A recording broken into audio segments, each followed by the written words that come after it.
Olá pessoal, sejam bem-vindos ao meu canal Escrever e Viver, Subjetividade em Pesquisa Científica. Eu trago algumas reflexões aqui para vocês sobre a minha prática como revisor. Primeiramente, para a gente pensar a subjetividade, ela entra como um paradigma, bem grosso modo, para vocês entenderem o que eu estou dizendo, em ciência, em ciências, né? Principalmente ciências humanas. E isso vai para a escrita, gente, inclusive. Hoje é aceito o uso de primeira pessoa, eu, de que é aceito que uma tese toda seja redigida em primeira pessoa do singular eu ou do plural nós. Isso é natural, hoje em algumas áreas.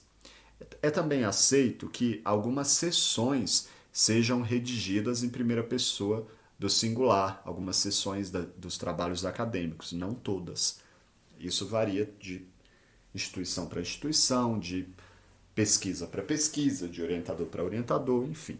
Eu trago aqui uma crítica para vocês pensarem um pouco sobre esses novos padrões pós-modernos, sobre pesquisa que são muito mal interpretados na academia, e esse pensamento vai para o texto, é por meio desse pensamento que eu vejo um movimento de redação, né, textos muito mal formulados e pensados por causa de uma má interpretação desses conceitos, principalmente porque eles parecem se alinhar à nossa cultura e a gente leva isso para uma interpretação equivocada.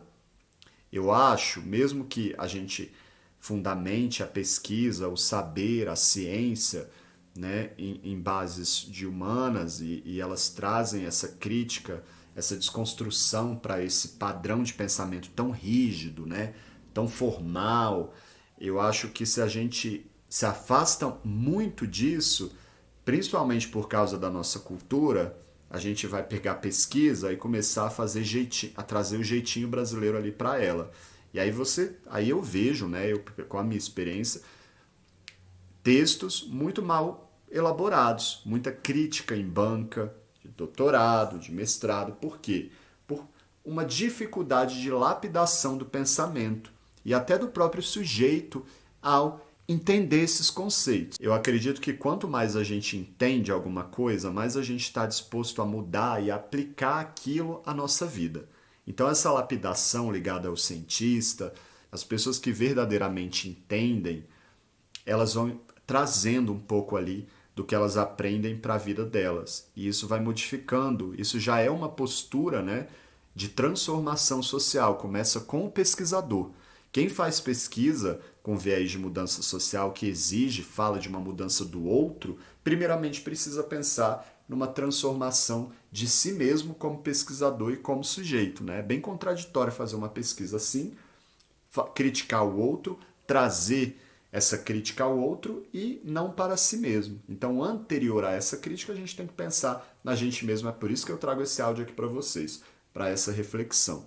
Hoje tem um paradigma da verdade nesse modelo mais solto, mais pós-moderno, mais ligado à subjetividade. Isso entrou para a ciência no movimento de afastamento daquelas concepções de verdade absoluta, de neutralidade científica. Não existe ciência neutra, isso é verdade, né? Ou de um distanciamento daquelas pesquisas mais positivistas, apesar de ainda vigorarem algumas pesquisas com essa base. Eu não estou aqui defendendo, gente, trazendo essa crítica, me posicionando, eu acho que, do lado dessas pesquisas positivistas. Eu estou criticando o excesso de subjetividade nessas pesquisas com esse viés mais pós-moderno.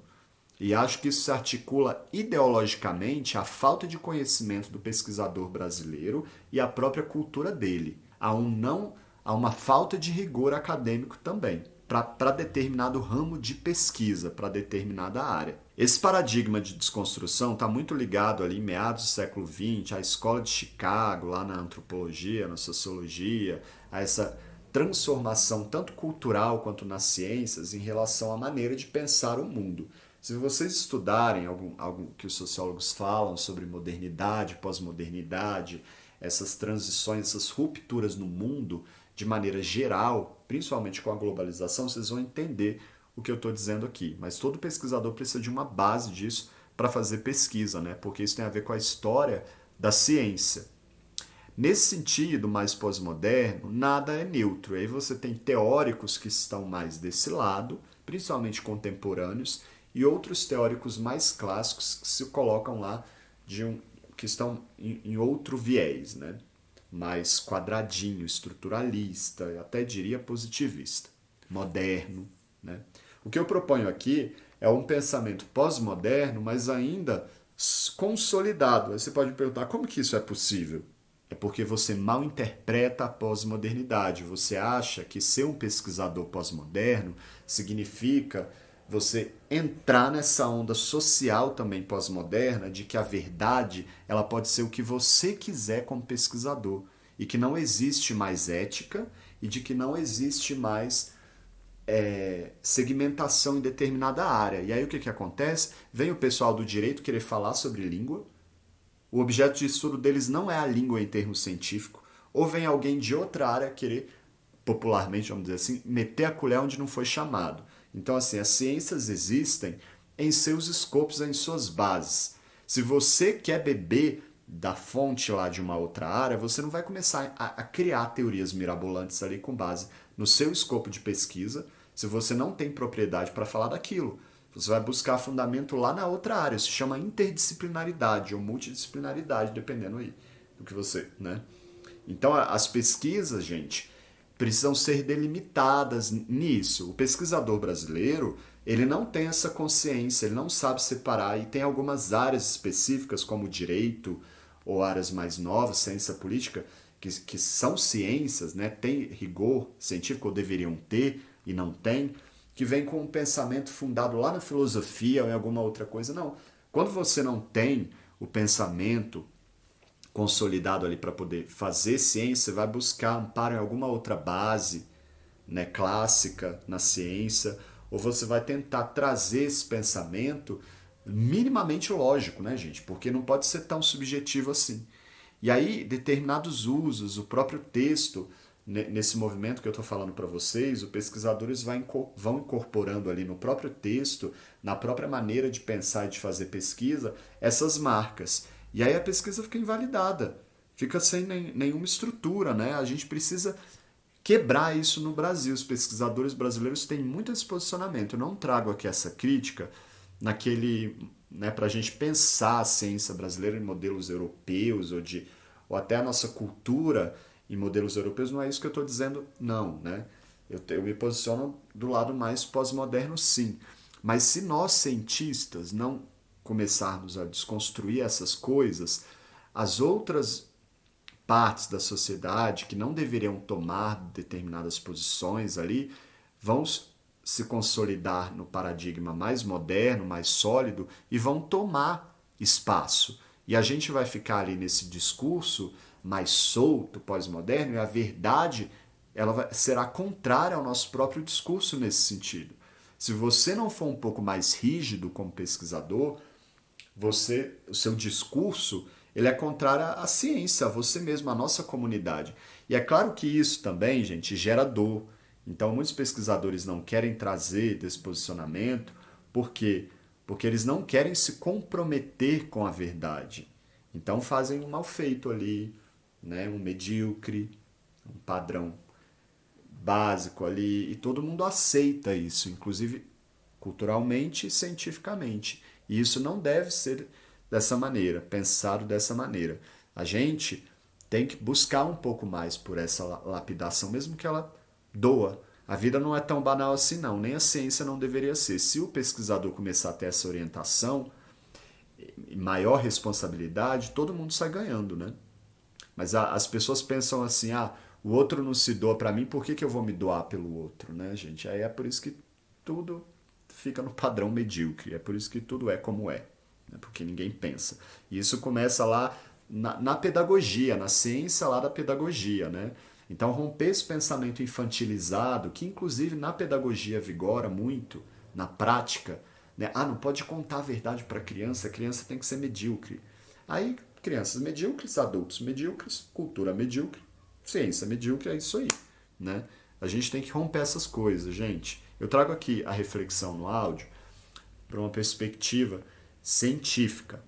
Eu falei para vocês do uso de primeira pessoa. Isso vem de uma dificuldade também de separação na nossa cultura do eu e do outro. A partir do momento que essas fronteiras não são delimitadas, bem entendidas, você tem aí uma coisa solta, o samba do crioulo doido, né? Vamos dizer assim. Essa dificuldade da marcação do eu e do outro, ou até de você conter algumas coisas para você, às vezes se manifesta lá no texto acadêmico. Eu percebo isso muito revisando esses textos, principalmente teses e dissertações. E olha que a tese já é um texto ali bem mais de um nível, deveria ser de um nível de pensamento de organização maior, e não é.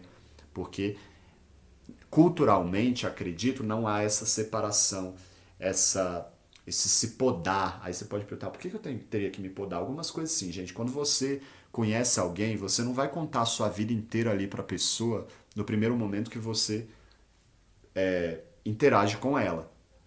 Isso é muito típico da nossa cultura, né? Você senta na parada de ônibus, vem ali alguém começar a falar da vida dela, de coisas assim, né? E tem uma outra questão, e quando o outro não quer ouvir? Porque ninguém é obrigado a te ouvir. Então, assim, né, se você quer colocar o seu som no ônibus alto, elevado, né, máximo volume ali, tem que saber a sua fronteira entre você e o outro. Pensar cientificamente já começa por aí. Esse tipo de pensamento malandro, isso não se casa com ciência. E eu vejo os cientistas muito marcados ali pela malandragem, ou seja, eles não conseguiram transpor o que eles aprenderam para a vida deles, uma dificuldade intelectual. Quando você escreve um texto acadêmico, mesmo que a gente traga essa noção da subjetividade para a ciência, não significa ali que você trará marcações deselegantes, que tendem a esse lado mais subjetivo nosso, palavrão, uso de palavrão, por exemplo. Você não vai vir ali com pensamentos que não sejam científicos ou, né, com uma base. A verdade ali não é o que você quer que seja. Você tem que buscar a base na metodologia da sua área, na ontologia do seu estudo, na epistemologia, e fazer o seu trabalho nesse sentido. No texto, gente, eu vejo essas marcações ali por um excesso de uso de adjetivos, termos com uma carga de emoção. A pessoa vai falar de amor, gente, em tese, em dissertação, não tem nada a ver, principalmente na área de pedagogia. Algumas outras marcas que revelam o conteúdo de maneira solta, né? A pessoa não teve muita propriedade ali para poder pensar, elencar o uso de um vocábulo para pesquisa. E aí tem gente que vai vir com uma crítica e falar assim, mas isso não dá tesão, naquele discurso da hipersexualização do outro. O que não dá tesão é ler um texto, por exemplo, abrir um texto, ler um monte de coisa medíocre de uma gente que não consegue lapidar o pensamento, lapidar a si mesmo. Isso não dá tesão em viver. É olhar ao seu arredor e ver que nem na ciência isso se configura de uma maneira como deveria se configurar. Porque todo mundo vê a vida de maneira banalizada. Aí não dá tesão nem de existir. Para que eu vou viver numa sociedade dessa de que é tudo oba-oba, nada faz sentido? Aí a nossa sociedade não cresce, a nossa moeda não se fortalece, o nosso poder de compra no mundo é baixo, né? O nosso passaporte é marginalizado. E isso vem de quê, gente? Vem da cultura. Isso tem que ser modificado. Esse pensamento medíocre, você é muito duro, não sei o que, não. Como é que vocês vão mudar isso? Mudando, começando pelo pesquisador ali, pensando a própria prática e pensando rigidamente as estruturas que devem ser rígidas, né? Porque o mundo não é essa oba-oba solta desse jeito. Não é porque a nossa realidade cultural ali é refletida de uma maneira que as nossas pesquisas, principalmente quando a gente pensa pensamento, tem que se orientar dessa mesma maneira. Isso se chama, gente, responsabilidade. E aí eu vejo isso muito no texto, o texto com uma base ali, sem critério, muito ligado ao segundo grau ali, que é até compreensível, né? A pessoa não está ali na lapidação máxima do pensamento do texto, ela não conseguiu chegar a determinados estágios, tudo bem. Agora você está no doutorado, e aí você vem ali com base de segundo grau para escrever, usando termos esvaziados de sentido, pobres de sentido. Se você decidiu ser cientista, assuma a responsabilidade e a dor ligada a isso. Agora, o problema também é que os orientadores não têm essa preocupação toda. Até porque eles têm outros orientandos, né? Tem outras coisas para fazer, aí deixam as pessoas muito soltas. Isso também vem de uma coisa da cultura. Eu estou ali com o meu salário garantido, eu também estou com o meu salário garantido. Gente, mas não é por isso, por exemplo, tenho dinheiro investido há muito tempo, tenho segurança, mas não é por isso que eu vou fazer o mal feito, não. Que a minha existência ela vai ser tão banal, ou que o meu processo de envelhecimento vai me levar ali para uma mediocridade. É isso. Eu trouxe esse áudio aqui para pontuar esse excesso da subjetividade no texto que começa com o uso de adjetivos ali, prescrevendo a realidade investigada ou objeto de estudo da pesquisa, marcas de emoção falando de amor no texto, ou dessa coisa da miséria do ser humano, indo para algumas coisas ali que não tem a ver com o lado do pensamento racional. Mesmo que você seja de uma área de investigação mais crítica, essa crítica ali não vem de uma coisa fundamentada ali no seu eu, ali no seu ego, ela vem de uma outra coisa, gente, de uma outra fundamentação ali baseada em estudo. Isso gera sofrimento, vai gerar sofrimento sim, como tudo na vida, né? Mas a gente é ser humano, né? Mas quando a gente pensa na ciência, mesmo que esse paradigma pós-moderno tenha rompido com tudo isso daí, as nossas escolhas de usos de vocábulos, a nossa preocupação com o texto, a gente tem que ter esse rigor, porque a mudança, se a gente quiser pensar em mudança, principalmente para quem faz pesquisa com base de mudança social, ela começa com o pesquisador. E a ciência, você precisa trazer um posicionamento ético para a ciência, e isso tem a ver com ética, a sua própria responsabilidade de ser cientista e de usar o pensamento de maneira ética. Um abraço a todos, espero que esse áudio tenha feito algum sentido. Tchau, tchau.